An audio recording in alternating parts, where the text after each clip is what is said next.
Ko, melainkan permintaan langsung dari kaisar.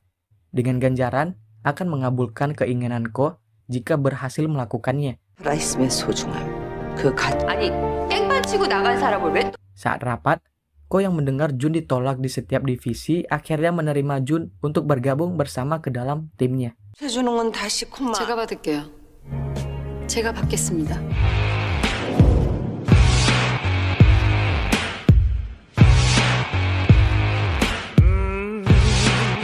Di part 2 kemarin, film berakhir saat Koryon menerima Jun untuk masuk ke dalam timnya.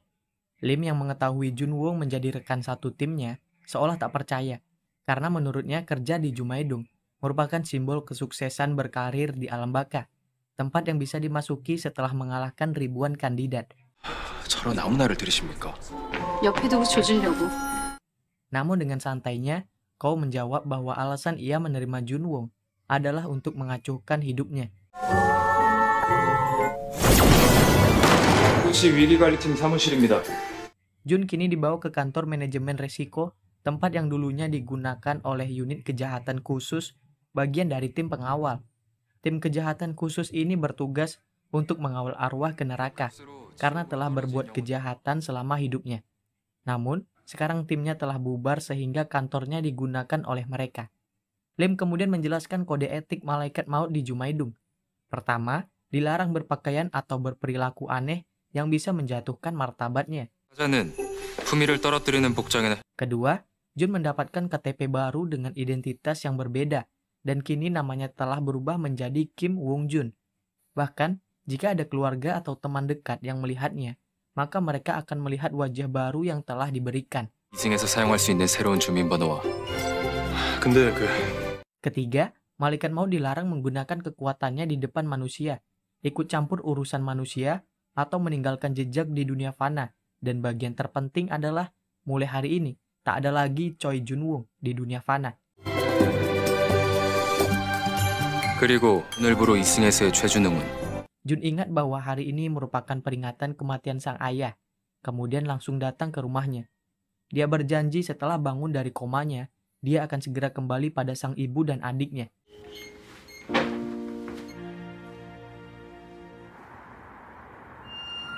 Setelah keluar dari rumah, Jun mendapat notifikasi bahwa sahabatnya yang bernama Jae-soo terdeteksi akan melakukan bunuh diri dengan aura negatif yang terus meningkat.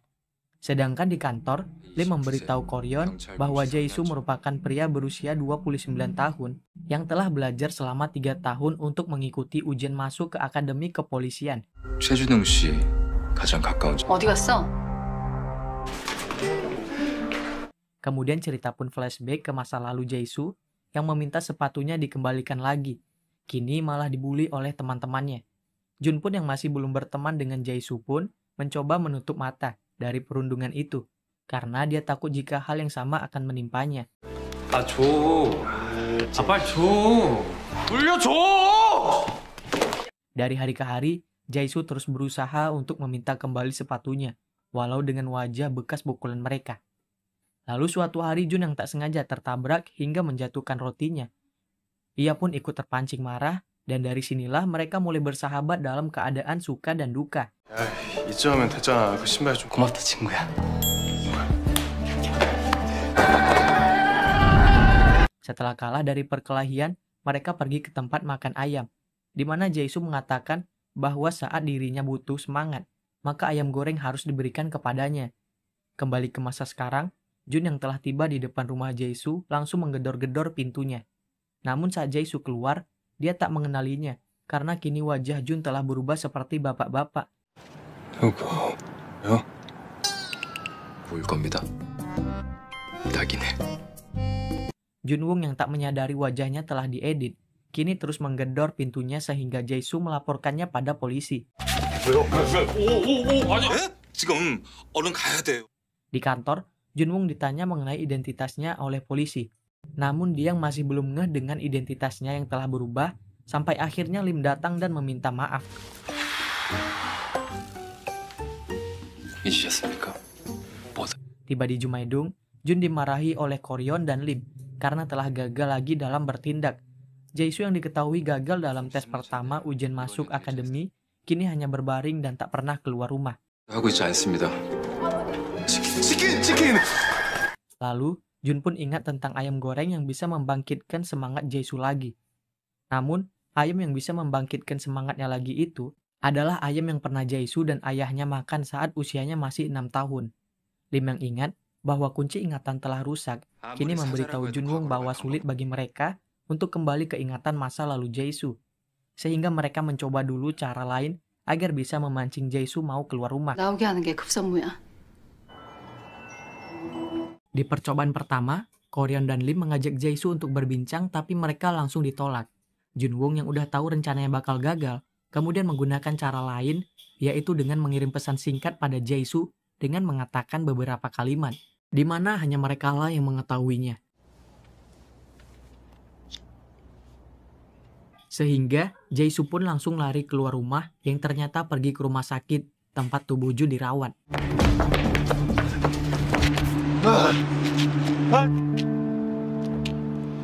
Kebetulan di rumah sakit juga ada Jung-gil yang datang untuk membawa arwah perempuan bernama Oh Na-young yang mati akibat kecelakaan. Tapi Na-young memohon pada Jung-gil untuk memberinya dulu kesempatan agar bisa berpamitan. Nah, pas Jung-gil lewat sebuah lorong, tiba-tiba dia merasakan sesuatu. Jae-soo yang mengira Junwoong telah sadar dari koma karena menerima pesan sebelumnya, kini harus menerima kenyataan bahwa sahabatnya itu masih terbujur kaku di ranjangnya. Dan saat Junwoong mencoba mendekatinya, tiba-tiba tubuh asli dan tubuh barunya ikut bereaksi. Untungnya, Jung-gil datang tepat waktu.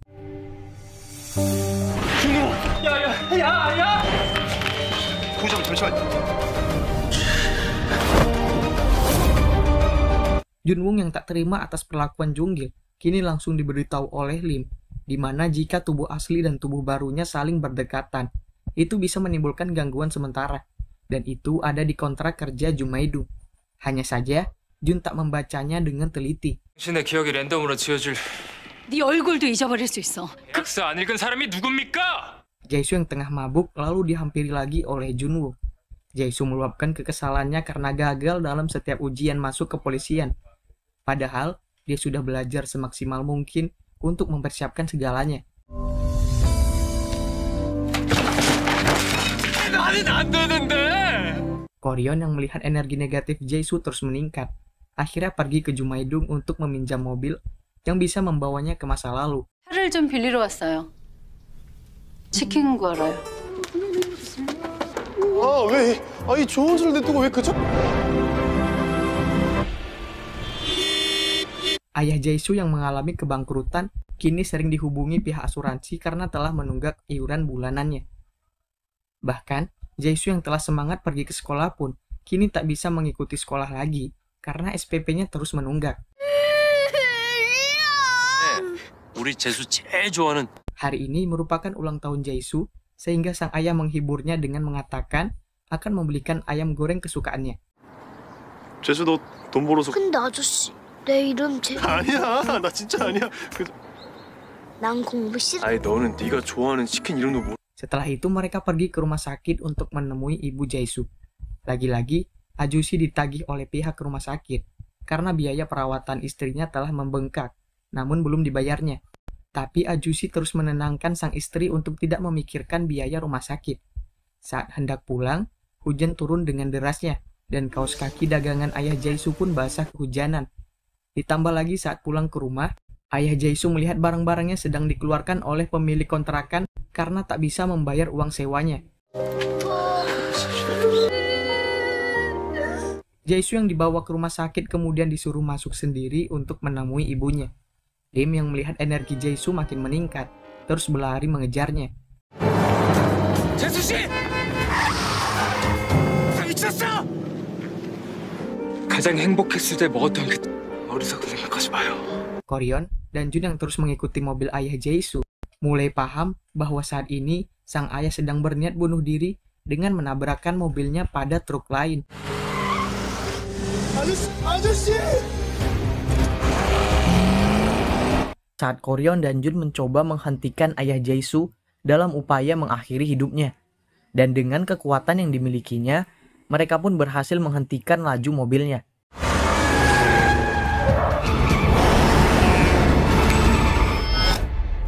지금 진짜 죽으려고 한 거예요? Lim yang menghubungi Koryon kemudian memberitahukan bahwa kondisi Jae-soo mulai tak terkendali. Terlebih, energi negatifnya terus meningkat, sehingga dia meminta Ko agar segera kembali untuk membawakan ayam gorengnya. Ah-Ju-si yang terus memarahi Koryon akhirnya ditampar untuk disadarkan, karena bunuh diri bukanlah cara terbaik untuk mengakhiri segala permasalahan di dunia.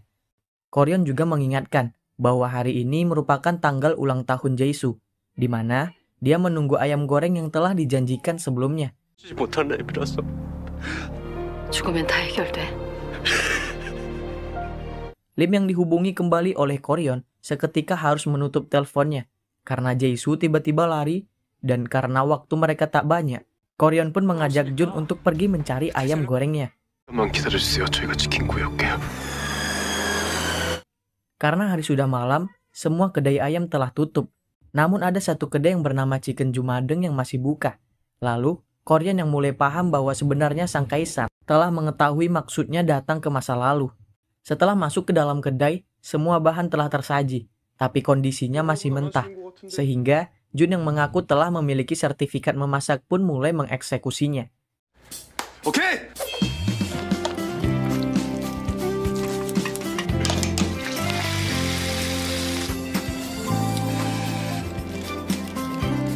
Jun keluar dengan kostum ayam, kemudian meminta Koryon menggunakannya juga, demi menghibur Jae-soo kecil yang sedang ulang tahun. Namun dengan ketusnya, Koryon menjawab tidak mau. 싫어. 이거 재밌게 좀. Kembali ke masa kini, Jae-soo dan Lim yang sudah ada di atas gedung, kemudian dihampiri oleh Koryon dan Jun, 살고 싶다나. 기났다. yang berhasil membawakan ayam gorengnya. 실패는 다시 하란 뜻이다. Sedangkan di tahun 1999, ayah Jae-soo akhirnya mendengar nasihat Koryon untuk tidak melakukan bunuh diri. Kini, dia mendatangi rumah sakit untuk menemui Jae-soo dan sang istri dan mengatakan kepada Jae-soo bahwa hadiah ulang tahunnya kali ini akan segera datang. Lalu tak lama, Jun dan Ko pun datang dengan menggunakan kostum ayam sebelumnya. 생일 축하합니다. 생일 축하해. 다시 하란 뜻이야. Koryon yang telah mengerti perasaan Jae-soo selama ini, kemudian menasehatinya lagi, bahwa sebesar apapun masalah kita di dunia, teruslah untuk mencari solusi, jangan pernah berpikir untuk mengakhiri hidup. Karena kehidupan setelah mati bisa menjadi lebih pahit daripada saat di dunia. 근데 준웅이가 보낸 거죠. 지금 살아있는 거죠. 맞아. Jae-soo yang mulai tenang, akhirnya mencoba ayam goreng tersebut, dan seketika energi negatifnya turun menjadi lampu hijau. Tak lama setelah itu, Jae-soo menangis, namun bukan karena terharu atau merasakan nostalgia dari rasa ayam yang dulu pernah dicicipinya, melainkan karena rasa ayam gorengnya yang tidak enak. Selain membantu Jae-soo untuk mendapatkan ayam gorengnya, ternyata saat itu Jun pun juga teringat akan siaran radio yang membawanya untuk bertemu dengan sang ayah. Jun kecil yang sedang bermain dengan teman-temannya langsung digendong menuju rumah karena sang ayah sedang berpamitan pergi pada ibunya untuk melakukan dinas kerja.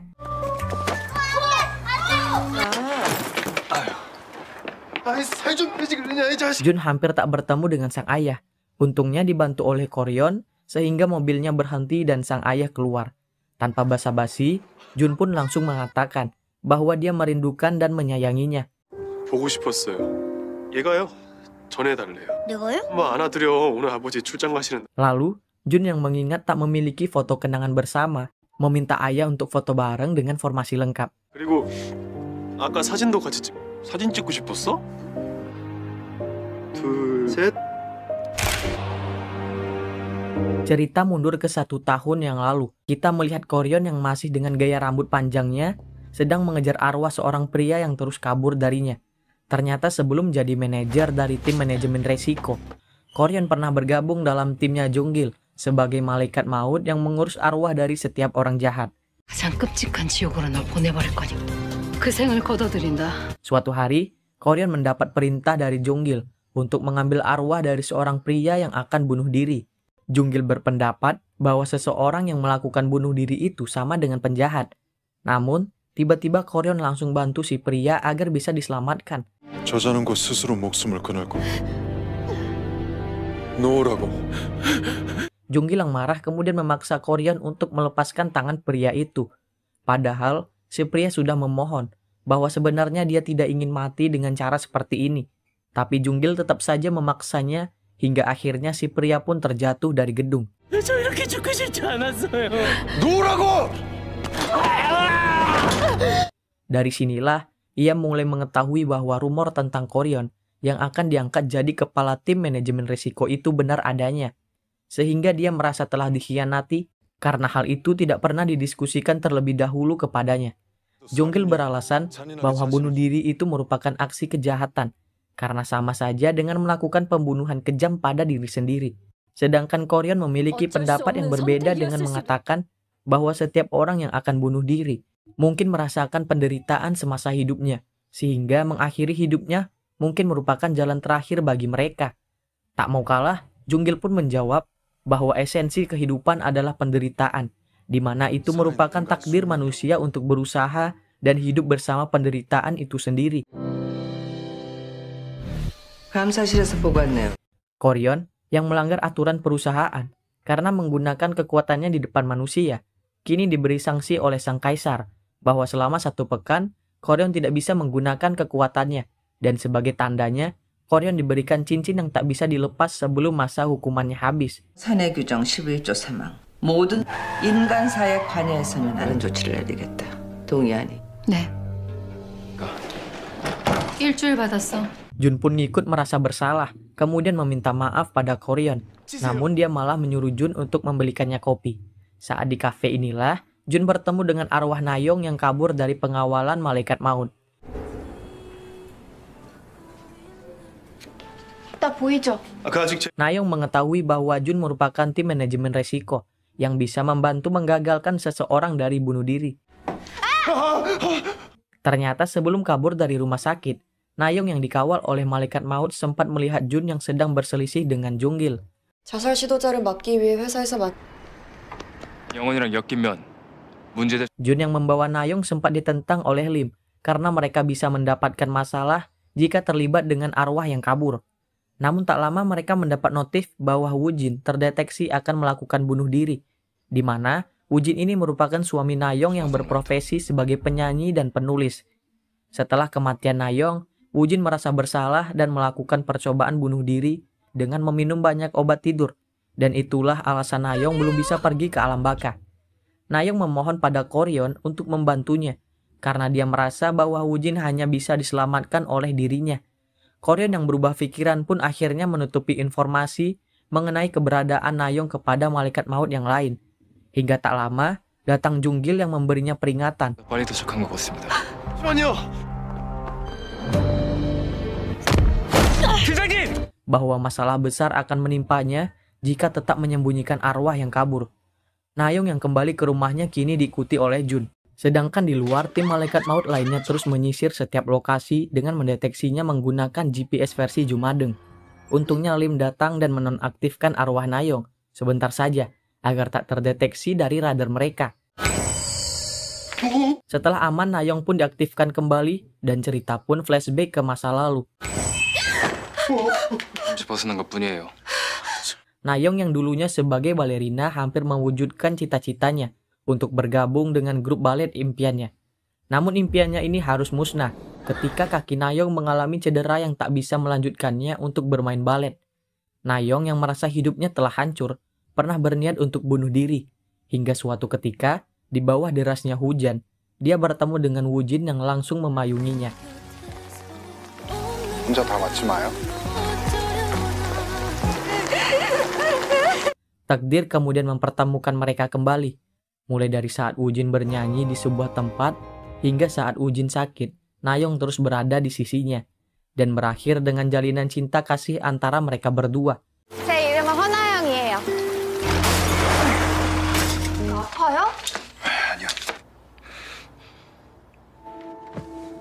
뭐예요? Koryon yang menyamar jadi dokter kini berhadapan langsung dengan Wujin. Setelah dipancing untuk berbicara, 자, 시작할게.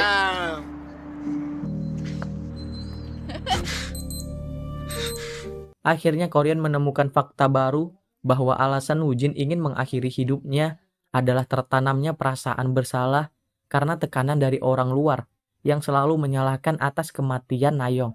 Sehingga kini Woo-jin merasa bahwa dirinya lah yang telah membunuh Na-young. 가 있죠. 강우진 씨 이렇게까지 망가. 내가 죽였으니까.